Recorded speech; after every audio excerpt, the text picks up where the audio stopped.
So I know a lot of people here are excited about Meta's Mark Zuckerberg pulling back on some of the obvious tools of censorship, but here we have a former EU commissioner talking about going after X and Musk over the upcoming elections in Germany.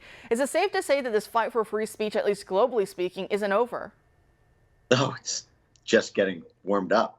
This is this is an exciting period because we now have tools of power at our disposal in terms of the U.S. federal government, in terms of a well-capitalized coalition for freedom that spans the government, the private sector, new civil society institutions, and a robust populist media apparatus, all sort of working in tandem on this. But we're going to need all that and more to take on this global censorship industry that's been constructed over the past 8 years. And Thierry Breton was right at the center of all of that. He was the head of the EU, as you mentioned, the Digital Commission, which oversees the regulation, the enforcement of the EU Digital Services Act, the DSA, which I call the NATO censorship law. This is, I think, the single most existential threat to free speech in the Western world, including in America. I think everyone needs to understand just how unbelievably nasty this is. This is the sort of thing that we went to war with the United Kingdom over in 1776. Effectively, what this law does is it gets long-arm control over conversations here in the U.S. By allowing the EU to regulate what disinformation means. So Americans talking to Americans being heard on social media by someone in Germany or France is effectively illegal, depending on whether or not this tiny little body that Breton sat on the at the top of calls it disinformation. Of course, they have the people who adjudicate the definition of disinformation. They all have intelligence backgrounds and are tightly connected to the financial interests in the war with Russia and Ukraine. That's what this Romania situation is about as well, I should note.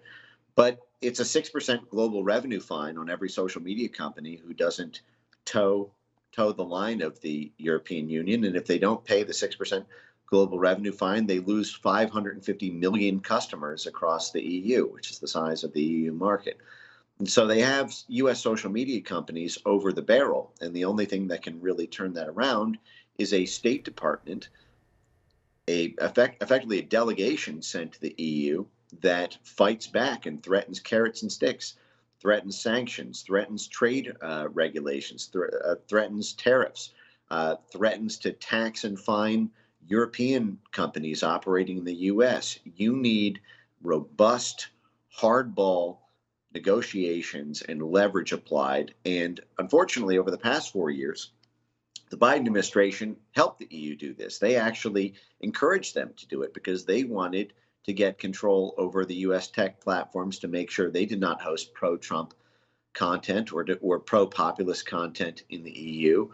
But of course, this situation that you just mentioned about Romania and Germany, if folks recall, you can look this up. If you set a Boolean search on Google.com to Germany AFD ban, you'll see about 6 to 8 months ago, the German parliament was on the cusp of actually banning and dissolving, using state action, the entire German AFD party when they were rising rapidly in the polls. There's some evidence, I believe, to suggest that we only bombed the Nord Stream pipeline because the AFD party and other sympathizers across German industry wanted to turn back on the Nord Stream pipelines. And as long as the pipelines were alive, that remained viable. And so all these actions have been taken to rig democracy, to stop the rise of true, authentic populist voices. Of course, in Romania, Georgescu, the guy who won the first round election there before it was canceled by a court order, was campaigning on stopping all war funding to Ukraine and campaigning on either shutting down or pulling out of Romania's role in NATO, which is an absolute existential threat to NATO, because NATO is currently, right now, as we speak, in the process of building the single largest NATO military base in NATO history in Europe, right in Romania, on the shore of the Black Sea, pointing in a straight line at Crimea. They want to use Romania as the launch point for a new wave of drones and fighter jets in order to bomb Russia in Crimea.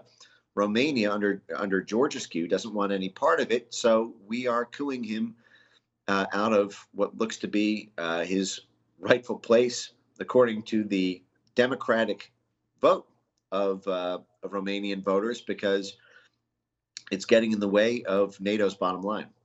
You know, that makes so much sense, the way that you were able to lay it out there for us. I mean, all the pieces following the bouncing ball. And it's just, it really is so interesting. And no wonder they hate Elon Musk so much, right? Because usually they like to do all this operating in the shadows. And then we just get these bland, I don't know, Reuters reports or AP News reports saying, well, the Romanian election was tainted by Russian election interference, and so therefore we had to scrap it and do it all over. And, you know, everyone goes, okay, I guess they know better than I, right? And we move on and we don't see all these pieces in play. And so Elon Musk says, hey, you know, what's going on in Germany? What's going on in some of these countries? And then you have the EU now trying, a lot of European officials, Britain and the rest, trying to clamp down on an American citizen, because Elon Musk is now an American citizen, right? And an American company, X, as well, trying to exert influence over what we can or can't say. And like you said, we fought a whole Revolutionary War over that matter and more, about others trying to tell us what we can and cannot say here on our soil. So, I mean, there's a lot to get into, but you did mention as well on X, talking about Mark Zuckerberg and why he's making some of the moves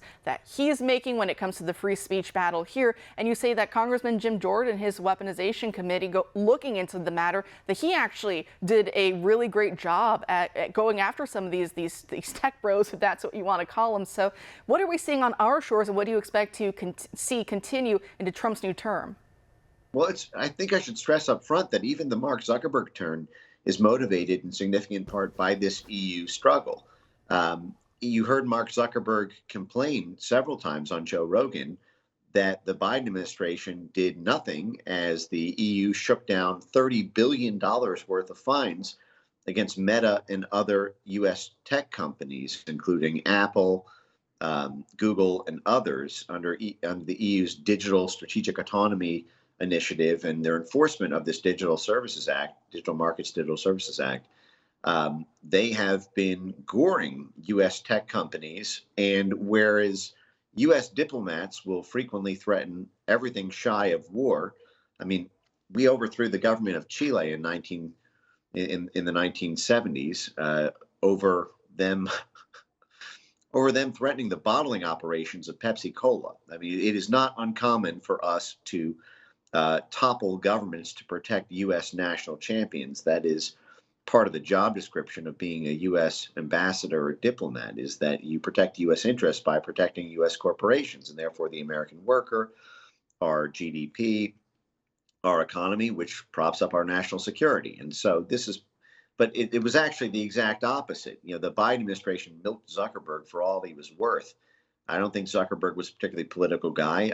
I tend to believe that 400 million with the Priscilla Chan Zuckerberg, get out the vote drive was an appeasement against the government pressure that was coming from the incoming Biden administration, that they had him over the coals. So I have insider videos I've posted on my foundation where you have people on the other side of it basically saying as much, that you had this election integrity partnership, this DHS censorship group that bragged about the success of their pressure on Facebook by threatening them with existential regulatory stakes. And so it does appear that that's what motivated Zuck to take the actions he did ahead of the 2020 election. And at the end of the day, instead of rewarding their friends like a good crony capitalist did, I mean, they failed crony capitalism 101. They didn't even reward their cronies. And so, Facebook's getting destroyed right now in Europe. They just launched a new wave of regulatory actions against them 4 months ago. And I think Zuck's had enough. He sees the fact that it's safe to dip your toe in the Trump waters now, because Elon and Silicon Valley and David Sachs and Chamath and, now that there's safety in numbers, and now that he doesn't need to fear and also the fact that Congress, went the way that it did. A big part of his fear came from Adam Schiff at the House level. It came from Mark Warner at the Senate Intelligence Committee level. It came from Amy Klobuchar and Elizabeth Warren threatening investigations and antitrust action against Meta. And so now that all those threats are temporarily diffused, I think he's got an interest in making sure they don't rise again.